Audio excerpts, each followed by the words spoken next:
Кутмандуу кечиңиздер менен, урматтуу айымдар жана мырзалар, өзгөчө урматтуу айымдар, майрамыңыздар менен. Майрам демекчи дайыма бүгүнкү күнү гүл көтөрүп алып, ары бери чуркаган мырзалар, белектерин толтуруп алган, кучагына гүл толтурган айымдарды элестетебиз. Бүгүн дагы көчө толгон бакыт, таалай. Бирок бул 365 күндүн бир гана күнү, бүгүнкү күн, майрам. Калган күндөрү биздин кыздарыбыздын, биздин кыз келиндерибиздин, апаларыбыздын, бир тууган карындаштарыбыздын укугу, алардын жашоосу көп деле бизди ойлондура бербейт. Тагырааган айтканда, Кыргызстаныбызда зордук, зомбулук маселеси бүгүнкү күнгө чейин өтө орчундуу. Бүгүн зордук, зомбулуктан кайчып болуп кеткен Бурулайды, бүгүн зордук, зомбулук үчүн кайчып болуп кеткен Айзаданы эстебесек, анда майрамдоонун кажети эмнеде? Ушул майрам күнү биздин айымдарыбыздын, биздин кыздарыбыздын укугу тууралуу сүйлөшөбүз. Себеби орунду канчалык жашырсак, өлүм ошончолук ашкерелейт. Бүгүнкү студиябыздын мейманы Элина Өзүбекова, Аман эл фондунун негиздөөчүсү жана Кыргыз Республикасынын экс-генералдык прокурору жана Жогорку Кеңештин экс-депутаты Аида Жеңишбековна Салянова. Саламатсыздарбы? Майрамыңыздар менен. Элина, Аман эл деген фондду негиздеп, жарым жылдан бери иштеп атасыз. Эмне түрткү болду? Бул биринчиден түрткүсү, мен өзүм дагы үй бүлөлүк зомбуктан чыкканмын. Үй бүлөлүк зомбукту 4 жыл бою көрүп келгенмин. Ошол себептен мен дагы ушундай адамдарга ушундай үй бүлөлүк зомбулук болсо дагы кантип жашап кетишти, кантип дагы уланып кетишти, дагы үмүт кылышты, ошонун үчүн иштеп атасыз. Иштеп аркасынан. 4 жыл бою зомбулук көрдүм деп атасыз. Ошол тууралуу айтып бересизби? Канча уул кыздуу болдуңуз ортодо? 4 жыл зомбулук көргөм. Мен Сиз 19 жашыңызда турмушка чыктыңыз. Турмушка сизди жолдошуңуз ала качып кетти. Ала качуу менен турмушка чыккам. Ортодо айырма 11 жыл. 11 жыл болчу. Экөөбүз бирге иштечүбүз. Мен ала качуу менен ошо турмушка чыккам. 2 уул балам бар. Анан 4 жыл бою кол көтөрдүбү сизге? Же психологиялык зомбулук көрдүңүзбү? Кимден көрдүңүз зомбулукту? Жолдошуңузданбы, кайын журтуңузданбы? Биринчи ирет жолдошуман көргөм, кайын журтумдан көргөн эмесмин. Анткени биз өзүнчө турчубуз, өзүнчө жашачубуз. Күйөөм деген өзү зордук, зомбулукту бир гана психологиялык жагынан эмес, ошондой ирет эле бир чоң оор физикалык жагынан да аябай зомбулук көрсөтүүлөр болгон болчу. Уртокмок алчу сизди. Анан өзүңүз милиция чакырдыңызбы, өзүңүз? Ушугу акыркы жолу болгондо мен үйдө телефон бербечи, анткени үйдө болуп жаткан зомбулукту айтпаш үчүн телефонду кадимкидей жумуштан келген алып койчу. Үйдөн ушун так принято, бир закон боюнча ушунда болчу. Анткени үйдөлөр билип калса, ажырашууга мажбур болосуң деп телефон бербечи. Ошол убакта мага чалганда мен телефонум көптөн бери өчүк болуп, үйдөгүлөр издеп баштаган. Үйдөгүлөр издеп баштаганда өзүм меним ошо жолдошума чалып калып, ошол моментте ошо үй бүлөлүк зомбулук болуп жатканда, ошо мен өзүм меним чалып калды, менин жолдошума. Ошол убакта мен телефонду алып калдым. Алло, Аман, вот мен ушинтип сабайт, үй бүлөлүк зомбулук аябай ошо 4 жылдан болуп келатат деп, мен ошо ыйлап жаткан убагымда ошо угуп калдым мен. Ошо сразу эле элине же сиз азыр үйдөсүңүздөрбү деп эле ушинтип билип калып, мен азыр милиция менен барам деп калды. И сразу телефонду ошол моментте телефонду коюп эле бир 15 мүнөт аралыгында, 15-20 мүнөт аралыгында милиционерлер келип, мени алар көрүп, анан сразу заявление жазыңыздар деп, үй бүлөмдөр баары чогуу келишти, мен өзүм төркүндүм дагы. Сиз жаңы төрөлгөн наристеденсиз ал учурда? Ооба, ал убакта экинчи уул менен 9 ай жаңы баса элек болчу, ошол убакта болчу. Анан алар келип эле заявление жазып, милициялар менен заявление жаздык. Биринчи ирет сразу заявление жазгыла деди, мен ошо кебетемди көрүп эле. Ошол убакта дагы сразу эле бир 10 мүнөттөн кийин эле дагы скорая помощь жардамчылары келип калды. Алар келип эле мени көрүп эле сразу мен ошо больницага алып барышты. Ага чейин милицияны канча жолу чакырттырды эле? Менин билишимче сиздердин коштаңыздар чакырткан бир жолу. 2 жол болгон. 2 жол болгон. Биринчисинде болгондо үйгө кирискен эмес, мен кимсиздер, мен билесиздер, үйгө кирбеңиздер. Ал ким эле ал? Чиновник. Ошондо бир байланыштары бар. байланыштары Акчасы бар. бар, акчасы бар. Ошо иретмени эле көп жерден заявлениени кабыл албачы, мага көп жерден мындай тоскоол бергенге аракет кылчу. Ошондо экинчи иретте бул биздин кошуналар дагы чакырып калды, бирок анда чакырып калганда ал убакта дагы ошого алар үйгө киргизбей эле ошо мен заявление мен жазам деп милиционерлерге айткан учурда такыр заявление өсөр милиционерлер албай коюшту, анткени уже акча менен уже бүтүрүп койду. Ошол сразу эле. Эки жолу. Экинчи жолу да.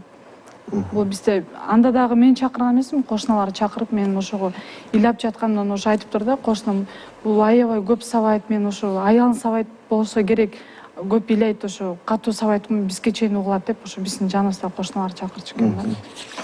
Бирок мени чыгарбачу. Элина, эки жолу кошуналар милиция чакырды, бир жолу бир тууганыңыз билип калды. 4 жыл бою өзүңүз кайрылууга корктуңузбу? Мен корктум чын эле, анткени бүт жерден балдарымды алганга тоскоол болгон учурлар көп болгон, аябай. Анткени мен ушундай колумда бар, мен ушундай чиновникмин деп эле өзү балдарды аракет кылчу да алганы. Мен ошо балдарыман сактап калам деп эле ошо жашап келе атырмын. 2021 жылы 10.151 үй бүлөлүк зордук зомбулук учурлары катталган милицияда, Эшбековна, буну сиз жакшы билесиз болуш керек. Деги эле биз түрдүү конвенциялардын дагы мүчөсүбүз, Жогорку Кеңештин депутаттарынан баштап жанагы феминисттик кыймылдар баардыгы буну айтып атабыз, ачык айкын айтып атабыз. Бизге эмне жетпей атат, эмне себептен ушул 10.000 деген расмий эле катталган учурларды көрүп атабыз? Биринчиден, бул бир эле себеп эмес, бул бир нече себеп. Бул баягы социальный нормы деп коет, социалдык мамилелерге тиешелүү маселелер, бул экономикага тиешелүү маселелер, бул укук жагына маселелер. Негизи ар тараптуу маселелерде ошон үчүн зордук, зомбулук маселесин чечиш үчүн многовекторный, бир системный жумуш керек мамлекеттин. Эми, мисалы үчүн, Элинанын примеринен мен бир нерсени айткым келет да. Бизде ушул болуп аткан нерсе көп учурда баягы социальный нормаларга байланыштуу болот да. Эгерде күйөөсү менен ажырашса, көчөдө кенедей балдары менен калып калса, күйөөсүн баягы осуждать эткендин ордуна көп учурда аял жакты осуждать этет да. Социальный норму, к сожалению, ушундай болуп калган. Аял өзү күнөөлүү. Өзү күнөөлүү дейт. Анан уят деген нерсе бар да.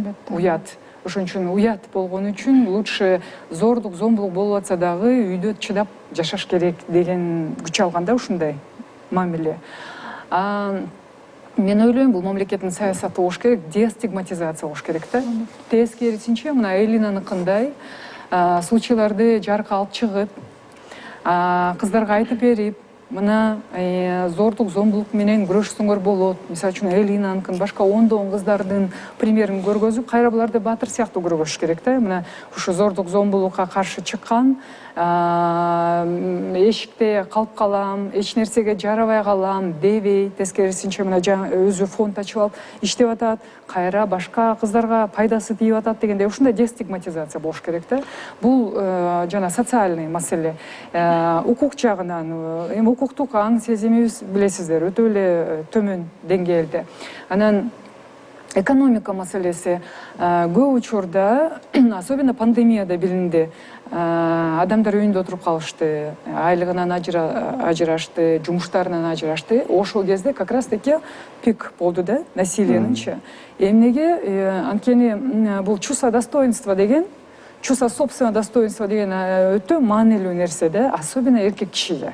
Эгерде ал жумушу жок калса, эгерде ал айлыгы жок калса, тилекке каршы ошо балдарына, аялына чыгарат да ошол күчүнчү. Муну буга мамлекет дагы өзүнүн ролун, күнөөсүн сезиш керек да мамлекет дагы. Демек, мен жана экономикалык деп аткан маселе бул ушуга дагы, ушу маселеге да тиешелүү да. Жана айтпадымбы, коомдогу мамилелер депчи. Ушу атайын бир мындай эксперименттер да болгон. Аялы менен күйөөсү урушуп атып, анан эгерде урушуп аткан, алар актерлор да. урушуп аткандан кийин күйөөсү мисалы үчүн же аял айтат, күйөөсү айтат мисалы үйгө барганда да мисалы үчүн элдин көзүнчө унчук албай атам, үйгө барганда токмок жейсиң дейт мисалы үчүн. Же болбосо аялы айтат, мен ушсал күйөө тийбей эле койбой деген сөздөр ортосунда болсо, чекеде турган адамдар 10-ның бир случайында болушат да. Калганы болсо, бул аял экен, аял күйөөсү өздөрү чечип алышат деген таризде болушпайт да. Бул кайдыгерлик? Эгерде мен биринчи жолу сизди көрүп атам, эмнеге мага мисалы үчүн тийишип атасыз, же ушул сыяктуу сөздөр болсо, жанындагы адамдар укса, булар биринчи жолу көрүшүп аттыр десе, бири-бирин тааныбайт экен деген ой пайда боло турган болсо, анда, скорее всего, почти во всех случаях элдер болушат. А вот аялы күйөөсү дегенде көп болушпайт да. Эми жалпы бул негизи образ мысли, жалпы биздин аң сезимибиз. Ошон үчүн бир эле маселени чечип, мына ушун менен чечилет экен деген бул маселенин түпкүрүн, жалпы маңызын билбегендик да. Зордук зомбулууну, үй бүлөлүк зордук зомбулукту чечем деген адам ар тарабын түшүнүп, анан ушундай комплекстүү бул негизи системный угроза болуп атканда, балдарыбызга канча травма алып атат, например, аялдар канча жабыркап атат, раз угроза ушундай системный болуп аткандан кийин жооп да ушундай системный болуш керек да. Бирок баягы узак мөөнөттө чече турган маселелер бар. Сиз айтып аткан жанагы дестигматизация же болбосо адамдын өзүнүн жанагы чувство собственного достоинства деген муну көтөрүш эми эртең эле чечилбейт да. А бирок жакын арада чечилчү маселелер бар да. Мисалы үчүн элдин айтып берип аткан окуяда милиция келип, анан кийин элинен жолдошуп, ал милиция менен сүйлөшүп алгандыгы, бул мына эртең чечип койчу маселе. Же болбосо Айзаданы бардыгыбыз билебиз, ошондо милиция Айзаданын апасына айткан экен, тойго даярданып өргүлө депчи. Бул биздин күч органдарыбыздын, биздин укугубузду коргой турган институттардын абдан коррупцияланып кетиши да. Туура. Коррупцияланып кетиши бир маселе, экинчи маселе ошо жана мен айтып аткан коомдун аларда бир бөлүгү. Ошол эле милиционер эркек киши келип аткан болсо, ал деген мамилеси ошондой эле болот да. Баягы кыргызда айтып коет го, эрди катын урушат, эси кеткен болушат депчи. Ушундай в основном оючу.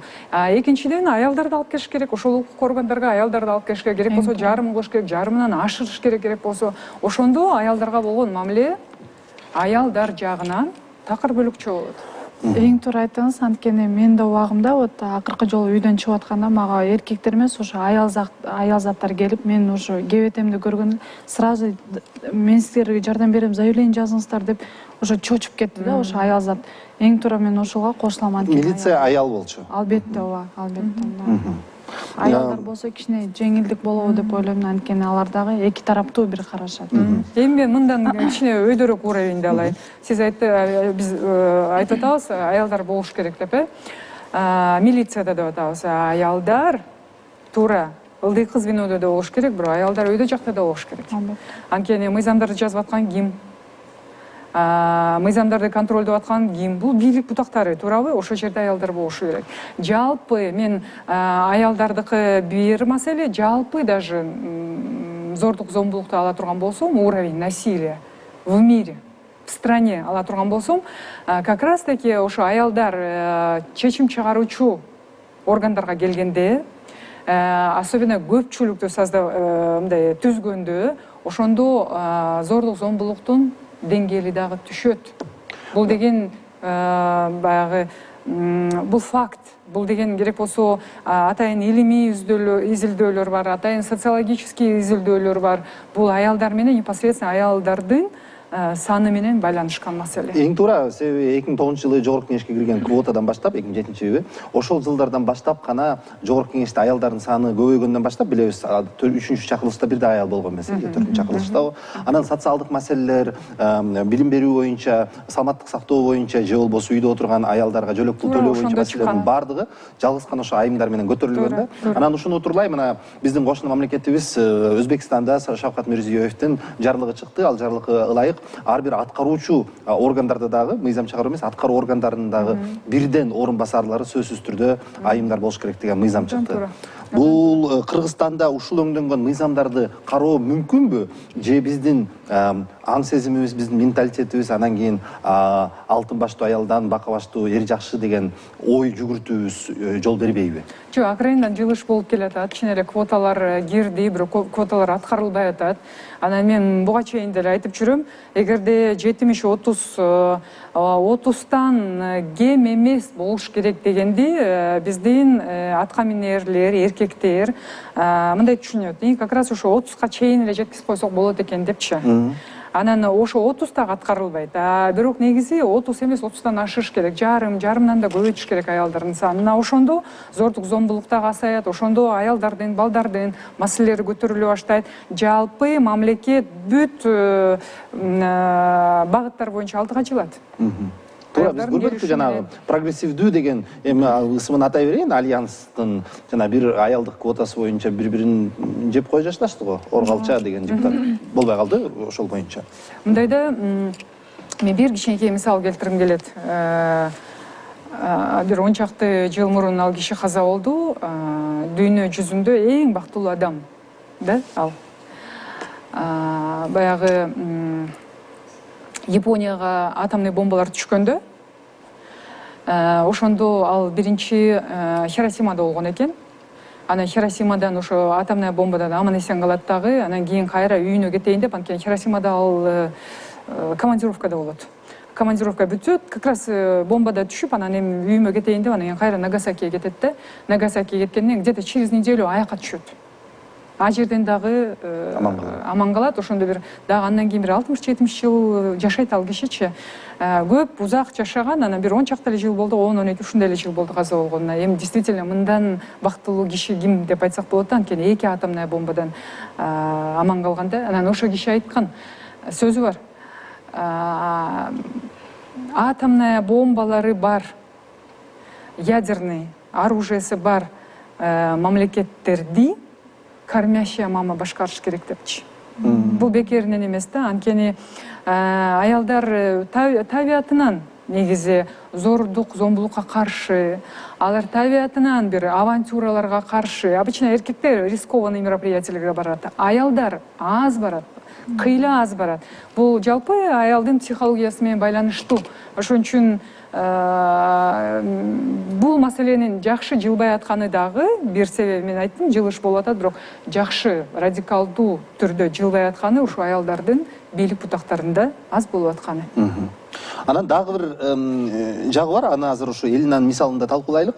Элина, сиз баягы ажырашам дегенде, ушул зордук зомбулук билингенде, кайын журтуңуз же болбосо ошол тараптын аксакалдары ортого түштүбү? Ооба, албетте ортого түшкөн. Бизде мындайча айтканда менталитет деген эмне болбосо да жоюлушу кыйын болсо керек дейм. Анткени бизде да ошондой ажырашуу болуп атканда кайын журтум келип, Элина кечирип кой, жашай бер, экинчи урп айттым.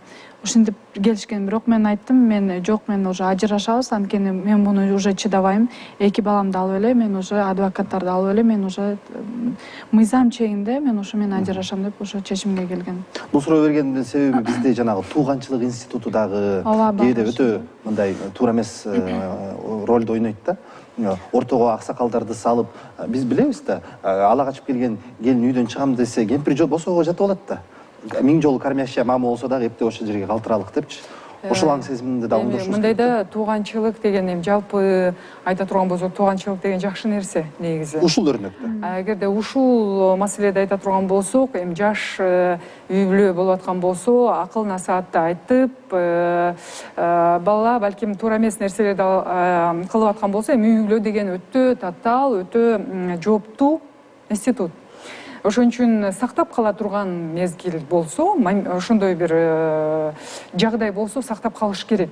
Бирок азыркы айтылып аткан маселе бул аша чапкандык да. Мындайга мен жалпы кыздарга кеңешим ушул, ошону менен жашоо бүтүп калбайт да негизичи. Даже колуңарда бала болсо дагы жашоо аны менен бүтүп калбайт. Эми эмне керек? мамлекет эмне кылыш керек? Мамлекет ошондой кыздарга көңүл бурушу керек. Мамлекет эгерде билими жок болсо, бекер билим бериш керек. Обычно зордук зомбул болуп аткан жак бул деген трудный семьяларда болот, часто айылда болот, шаарда эмес, айылда көп болот, жакырлык бар үй-бүлөлөрдө болот көбү. Бул дагы ушу биздин Кыргызстанда эле жазылган изилдөөлөр негизи. По-моему, ушу ассоциация судей жазса керек. Мен ошолордун изилдөөсүн окусам керек. Судей женщин. Ошол жерде дагы жазылганда в сельской местности көп болот и в трудных семьях. Трудный семья дегенде эле мисалы үчүн ким мигранттар, допустим, ошо мигрант болуп барып, анан кийин жумушун жоготуп бияка келгендер, допустим, же болбосо негизи ушу миграцияга байланышканда дагы ушу көп болот да. Же болбосо кичинекей балдарды айта турган болсок, туугандарын колунда калат, туугандары кайра эле ушул ошо баланы багуу, башка маселе, өзүлөрүнүн ич-ара маселесинен дагы чыккан маселе көп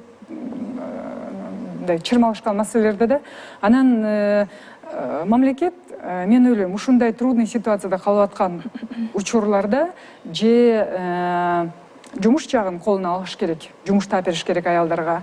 Же да эмес, бул жагындагы и бекер билим берүү. Бекер именно рынокто спрос болуп аткан, бат үйрөнүп, жылдап эмес, бат үйрөнүп аткан жана краткосрочный курстар бар го. 3 айлык, 5 айлык, 6 айлык деген ошол айтиден баштап тигүүгө чейин ошолорго үйрөтүш керек да. Анан бизде эми аялдар кандай? Конечно, мен мисалы үчүн аял катары, жалпы ушул мыйзам жазып жүргөн адам катары, мамлекетчилмин деп эсептеген адам катары мен үй-бүлө институту сакталып, өркүндөп өссө деген ойдомун жалпы. Бирок эгерде жанагындай аша чапкандык болуп атса, бизде Кыргызда мындай да, баягы бир начар киного билет сатып аласың го. Анан билет сатып алгандан ошо начар болсо дагы аягына чейин көрүш керек деп отура беришет го. Ошол сыяктуу, эми билбейм, түшүнүктүү болсун деп айтып атам да, бул сравнение. Бирок ошондой болуп калат да, отношениячи андай болбой, келечектин баары алдыда. Бирок мен кыздардан дагы мурун мен балдар үчүн ойлойм да, кайра жакшы жаңы турмуш баштаганга бел алыш керек кыздар, бет алыш керек, билим алганга бет алыш керек деп ойлойм. Эмнеге? Анткени ошо зордукту көрүп аткан балдар өтө чоң травма алат да. Мен эң биринчи ошо балдарды карайм да, кичинекей балдарды. Травма алат. Ал өмүр бою ошол жанагы бычактан калган рубецтерде эле өмүр бою калат ал. Кичинекей балдар, туура. Ошон үчүн балдарды да ойлонолу десек, кыздарга ошондой мүмкүнчүлүктү беришибиз керек. Бирок сиз айтып атпайсызбы, мамлекет жардам бериш керек, жана билим берүү боюнча, жумушка орноштуруу боюнчачы. Бирок эми статус-квону баарыбыз көрүп атабыз да. Жардам бермек тургай мындай кээде шылдыңдоо учурлардагы стигма, дискриминация болуп атат. Анан мисалы үчүн элин өзүнүн фондун ачып иштеп атат. А фонддор кайсы жерден иштеп атат азыр? Фонддордун баардыгы келип аткан чет жактан келген жардамдар аркылуу да. Бизде иштеп аткан шелтерлар, бизде иштеп аткан кризистик борборлор жана баардыгы бул чет жактан келип аткан жардамдар. Бирок учурдагы риторика Айда Жеңишбековна, чет жактан келип аткан жардамдардын баардыгы душман, булардын баарын токтотушубуз керек деген да риторика бар да. Бул мамлекеттик институттар тарабынан чыгып аткан пикир. Туура. Демек эмне болушу керек? Демек бийлик бутактары ушуга тиешелүү, мисалы үчүн ошол эле билим берүүгө жооптуу министерстволор жаштарга, аялдардын иштери боюнча ошолорду тескейген министерстволор, агентстволор булар болгон ситуацияны ачык көргөзүшү керек. Мына биздин ситуация момундай. Проблема биздин акыбалыбыздан өтө чоң, өтө оорлошкон депчи. Алыбыз жетпейт. Алыбыз жетпей атат. Биз баланча каражатты башка мамлекеттерден алып атабыз. Каяктан алып атабыз, канча алып атабыз, кандай маселелерди чечкенге ошол жардам тийип атат, ошол келген каражаттарын деп ачык информация берип туруш керек. Биз өзүбүз эле мындай маселени чече албай атканыбызды эмес, как раз таки ошо чечилип аткан, бирок за счет кого чечилип атканын дагы көргөзүп турушубуз Биз керек. отурган эмебизди, багыбызды өзүбүз акырын кыйып коюп атабыз бул жактан. Туура, мен ойлоп атам, даже бул проекттагы ошондой Болбосо каяктан демилгелерден тартылып атса керек, туурабы? Ооба, болбосо каяктан талкуулайт элек. Эми бул баягы кийинки маселе. Эми дагы бир маселе. Акыркы кодекстер боюнча, киргизилген кодекстер боюнча, бул өзүңүз юрист катары бир эксперттик бааңызды бере аласызбы? Бул киргизилген кодекстер, бул киргизилген нормалар ушул адам аялдардын укугун коргоо боюнча, зомбулукту токтотуу боюнча жаңы мүмкүнчүлүктөрдү ачып атабы, же тескерисинче иштелип келаткан бир жолдорду токтотуп койдубу? Негизи мыйзамдар стабильный болуш керек да, тилекке каршы чоң кодекстер дагы тез өзгөрүлүп кетип атат, ошон үчүн өзгөрүлүп кетип атат. Анан бул негизи жакшы жагына өзгөрүлсө го жакшы, бирок даже жакшы жагына мындай бат-баттан өзгөрүлбөшү керек да. Акыркы убакта эле, по-моему, азыр 3-чү кодекс менен жашап атабыз. Эгерде уголовный процессуальный кодекстер жөнүндө айтып аткан болсоңуз, эгерде мен бир эле маселени айтып коеюн, например, 16-жылы мен мыйзам жаздым. Муну кыскача айтканда, коомчулук туура айтты да, педофилдерге каршы мыйзам деди. Негизи мааниси эмне деле? 14, 15, 16 жаштагы кыздарды турмушка берчи. Опять-таки көбүнчө жакыры үй бүлөлөрдө кездешчү бул, айыл жергесинде жүздөп, миңдеп ушундай случайлар бар болчу да. Анан муну ЗАГС ала албайт да. Кайсы бир мамлекеттик ЗАГСка барса да регистрация кылбайт. Демек, кандай кылышчу? Неке аркылуу молдого барып, неке туруп эле, анан кийин кичинекей балдар, кыздар жашачу да.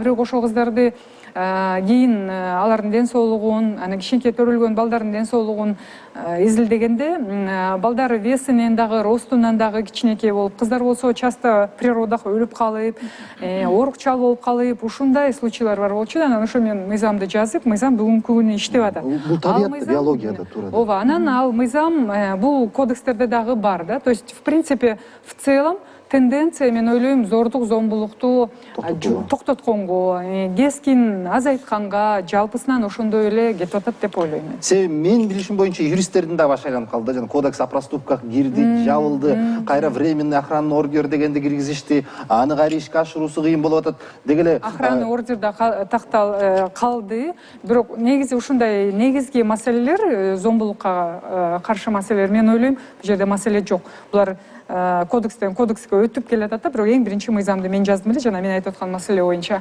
Жалпы ситуация улам мыйзамдар өзгөрүлбөшү керек, негизи стабильный болуш керек. Ооба, бул себеби аткарууга кыйын да, аны түшүнүү бизге окшогон жөнөкөй инсандарга. Элина, эми сиз фонд ачып иштеп атасыз жарым жылдан бери. Фондко канча киши кайрылып атат? Ким кайрылып атат? Анан негизги көйгөйлөр эмнеде экен? Биринчиден фондко кайрылгандары бул эң биринчисинен ошого үй бүлөлүк зомбулукту көргөн аялзаттар болот. Көп балалуу аялзаттар же күйөөсү каза болуп калган аялзаттар көбүнчө кайрылат.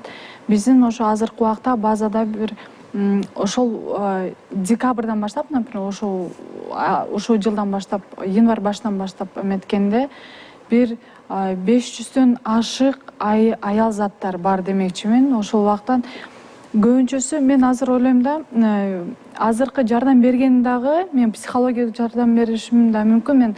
Мен өзүмдү да көрүп, мен да ушундай болгом, бирок өзүңүздүн мисалыңыз менен. Да, өзүм мисал менен көп аялзаттар, мисалы ошо телевидениеден көрүп калып, сизде ошо болгон турбайсызбы, сиз аны кантип жеңдиңиз, мага ошо жардам бере аласызбы деп көп кайрылуулар да болот да, мисалы. Ал эмесе болсо, мен ойлойм да, ошо бир гана психологиялык жана материалдык жардамдан да эмес, ушундай бир Кыргызстанда ушундай убежище деген көп ачылса да жакшы болмок. Анткени деген аялзаттар мага кайрылган мынтет.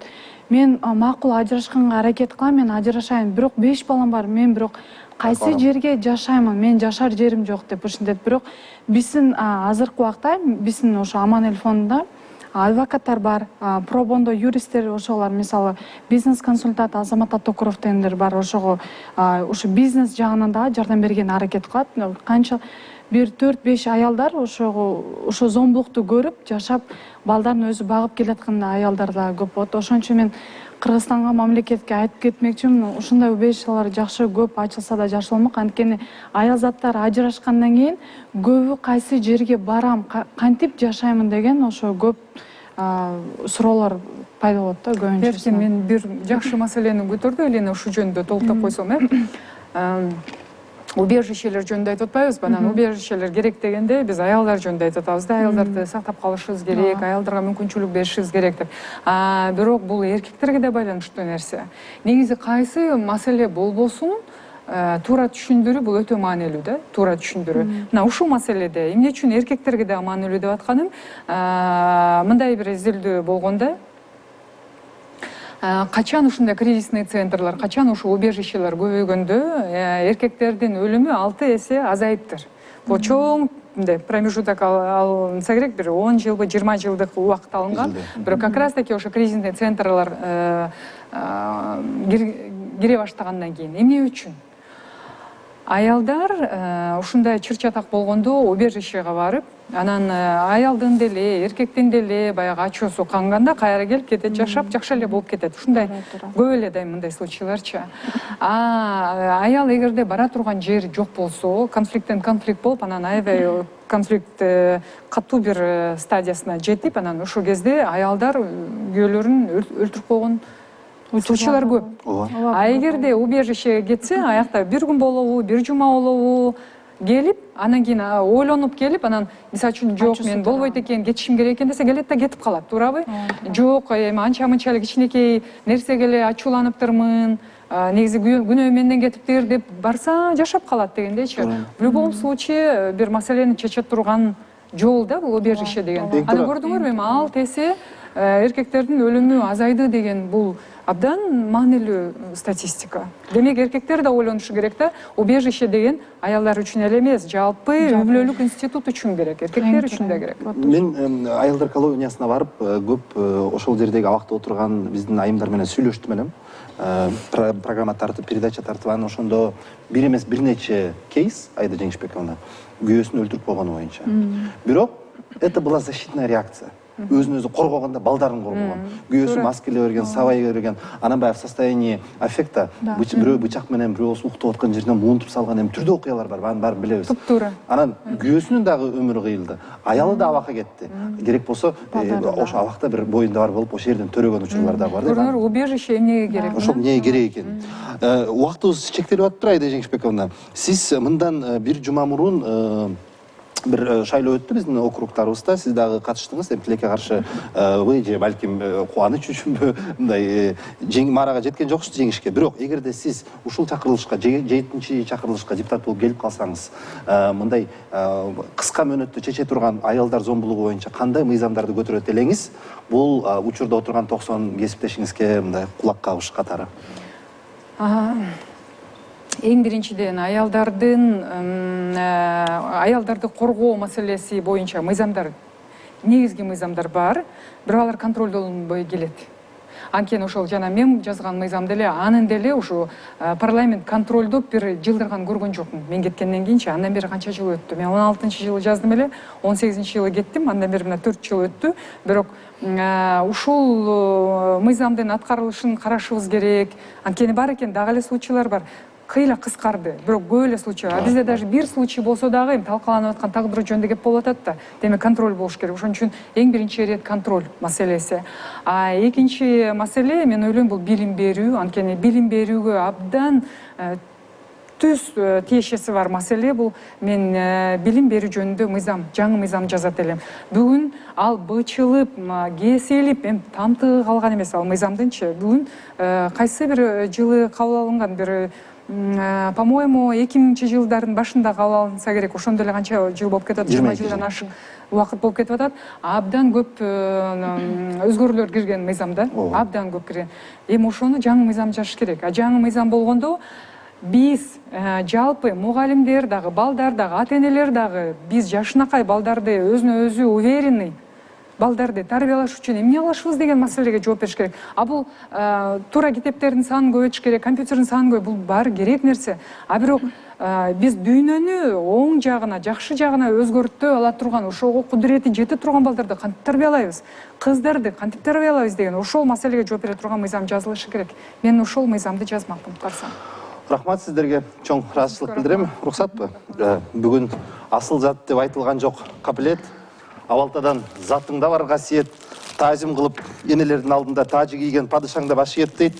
Майрамыңыздар менен кийинки жолуккан күнүбүз жалаң жакшы себептер менен болсун. Рахмат, ийгиликтер болсун. Айымдар дагы мырзалар дагы баардыгыңыздар жакшы күндөрдө көйгөйлөрдү эмес, ошол көйгөйлөрдү чечкен кейстерибизди талкуулаганда жолуккандай бололук. Жалпыңыздарга ийгилик, аманчылык. Рахмат, өзүңөргө да ийгилик.